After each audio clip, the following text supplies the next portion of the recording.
Bangungot ang sinapit ng Pinay na ginawang scammer, tinorture at muntikan pang gahasain sa Myanmar.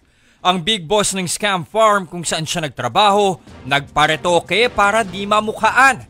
Narito ang report ni Rainiel Pawid, exclusive. Hindi ko alam kung makaka-uwi pa ba ako. Napahagulgol na lang si Ana nang ikwento ang sinapit sa loob ng scam farm sa Myanmar noong 1 taon. Gaya ng mahigit 200 Pilipino, inakala ni Ana na magiging call center agent siya, pero nauwian sa pagiging scammer. May 2024 na magsimula sa trabaho si Ana bilang love at cryptocurrency scammer sa Myanmar. Bangungot yan para sa kanya kaya nakakaisang linggo pa lang gusto na niyang mag-resign. Pero nagalit ang kanyang Taiwanese big boss at agad siyang dinala sa torture room.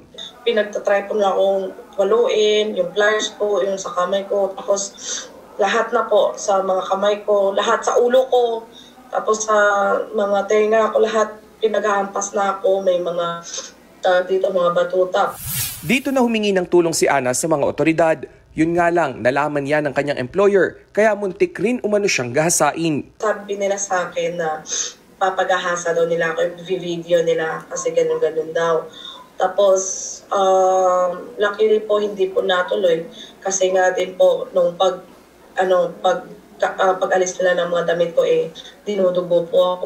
Pero hindi na kontento ang kanyang mga boss dahil pinagubad siya at kinuna ng larawan habang hawak ang placard na nagsasabing siya raw ang operator ng Pogo sa Porac, Pampanga kahit hindi naman totoo. Kwento pa ni Ana, tanging tubig sa CR ang pantawid gutom niya sa loob ng 1 linggo.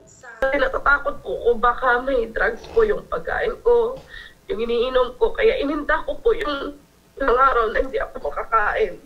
Hindi ko kung makakapag-CR lang ako doon, ako makakainom ng tubig kasi alam ko safe. Matapos ang 3 linggong paghihirap, natunton ng Philippine Police Attaché sa Thailand si Ana. Dito na siya nasagip mula sa scam farm. Pagbalik sa bansa, agad siyang naospital dahil sa mga pasa at pamamaga ng kamay. Tinamaan din siya ng double pneumonia. Sa ngayon, nasa ligtas na siyang kalagayan. Dito lang Pebrero, nahuli ang Taiwanese boss ni Ana at 3 Pinay sa Bangkok na may bitbit na droga. Nung ma-checkpoint sila dito sa highway sa Thailand is mayroon pa nakikitang granada. So yun, nang isa sa medyo nagpabigat sa case. Hindi agad ito nakilala dahil nagparetoke ang Taiwanese. Nakilala lang siya dahil sa pangalan sa passport. Ito ngayon ang pagsubok ng mga otoridad sa pagtugis ng iba pang scamming big boss at operator. Patuloy ang pagkalap ng impormasyon ng Department of Foreign Affairs upang tukuyin ang mga Pinoy recruiter ng mga scam farm sa Myanmar, Laos at Cambodia. Nagbabalita mula sa frontline, Rainiel Pawid, News 5.